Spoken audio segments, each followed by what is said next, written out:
But a question I got now is, with Pena winning the belt, she wins the belt. Okay, Juliana Pena takes this belt and she calls out Amanda again, tries to call Amanda out of retirement for a third fight. With that being said, like with her still kind of riding the Amanda train, can Pena actually continue her own legacy without Amanda Nunes? That's what I'm gonna talk about now. But what do y'all think in the chat? Like, can Pena continue her own legacy without Amanda Nunes? For me, I'm thinking about it. I'm like, of course. I think, yeah, for sure. Like, I think for sure, Jullianna Pena, she could continue on with her own legacy. But first, she's got to get Amanda's name out of her mouth. You know what I mean? Like, you got to have that. You got to have that mind frame to get Amanda's name out of your mouth. And I think that's going to be the distraction. Like, if she continues to call Amanda out and not get that fight, it might just make her fight down to a lower level of not improving or just feeling like nobody else matches up. It might just make her feel like she just gonna be in here for the next title defense, and okay, fine, I'll do it, and then that could be her downfall. But I think that like James said, of course she can. BJ said, I hate to do it, but I'm exhausted. I can barely keep my eyes open. All right, get your rest, BJ, man. I had to take a power nap today, man, after I was running errands and taking care of business all day. Made some runs. Had to go run and get a workout in.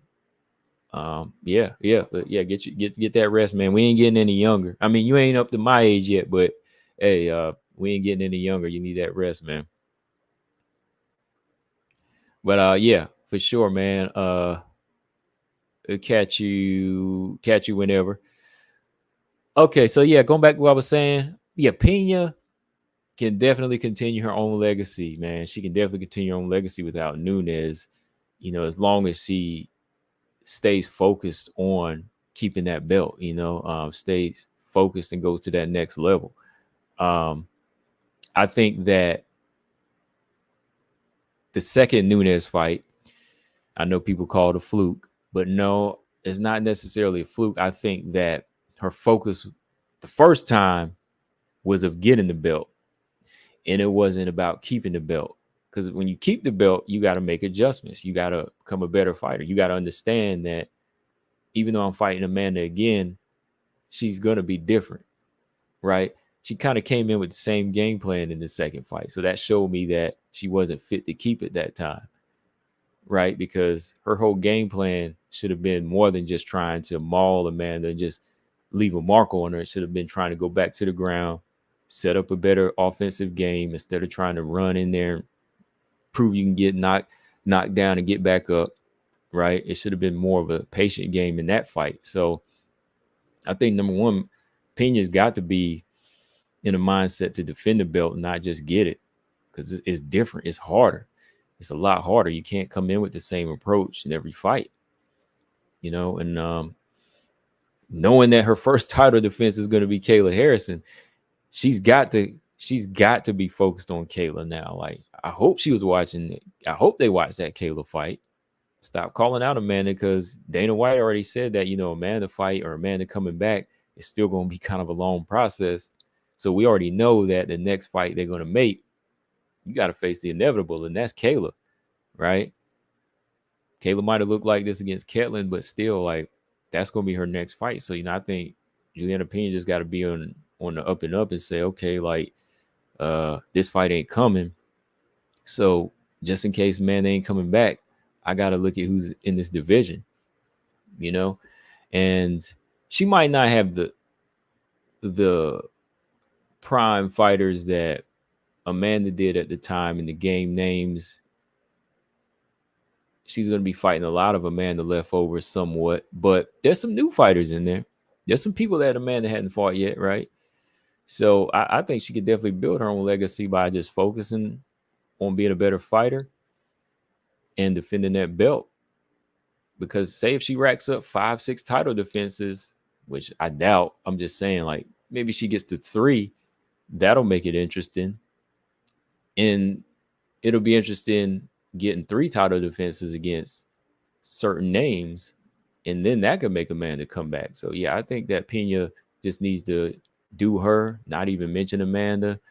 And if Amanda was to come back, then it would be more, it would be on Amanda's terms anyway. It doesn't matter if Pena has a belt, it's still going to come down to Nunes calling the shots. And I think that's what kind of pisses Kayla and Pena off, is that Nunes is retired and she's still calling the shots.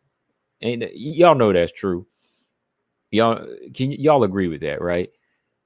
Nunes is retired and she's still calling the shots here. I mean, she's still making Jullianna Pena call her out.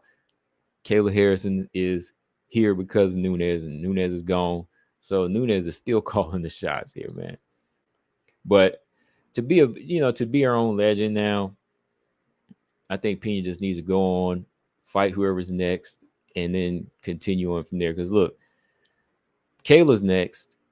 If Jullianna Pena defends against Kayla, that's good, because then that would force Amanda to fight her if she chose to come back. The Kayla fight would make no sense for Amanda. Doesn't make sense for me anyways, but it wouldn't make sense for her to fight Kayla anymore if she loses to Pena. So if she beats Kayla, that'll shut a lot of people up and say, okay, Jullianna Pena is legit. She defends her belt one time against Kayla. Then if you move down the list, there's another fighter Nunes hasn't fought, Ketlen Vieira. Right? That's still a name. You could beat her. Still a big test, good experienced fighter. Never know how it will play out with her. Number 4 and 5 is Macy and Norma. So you could fight the winner of that fight. Norma, man, she's on the warpath. So fighting a Norma Dumont or Macy Chiasson for Pena style right now, that's a good fight. So those are 3, let's say those are 3 title defenses she could get right there, right now, and they would be good fights for her. Those are good fights for her, 3 title defenses against Kayla or Norma and Ketlen, or even potentially fighting Irene Aldana again. She never did that, just to do it in an exciting fight. And I'm just throwing names out there. I'm just throwing some names out there to prove that, Jullianna Pena has at least some fights to build her own legacy at. Of course, she'll always be, people always say, okay, she didn't beat Nunes 2-0. She didn't go 2-0 Nunes. They're still 1-1. And Nunes is that's just how it is. Like, you got to get in when it's all about timing, man. It's just like, and James know what I'm talking about here.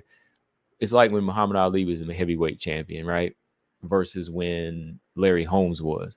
Larry Holmes was a great fighter, but people don't put him up there with Ali because he beat Ali when he was out of his prime, but he also didn't have the same names as Muhammad Ali when he was fighting.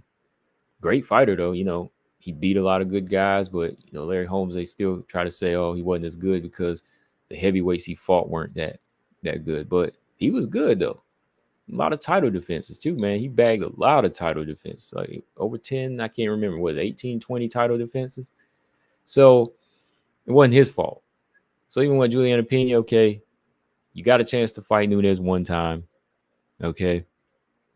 You beat her one time. Sorry. You beat her one time, fight her, and you lose. She retires, go on about your business, do your thing, and create your own legacy from here. And it could be something. Like I said, it could surpass Holly. At least, Holly won the belt and lost it. So Jullianna Pena could say, okay, this time I'm serious. I'm 2-time champion. It's going to just stay that way. Not going to be 3-time or 4-time, meaning I'll lose the belt multiple times, but I'm going to keep it this time. So I think she just needs to focus on the fighters that are here and being a dominant champion this time. That's it.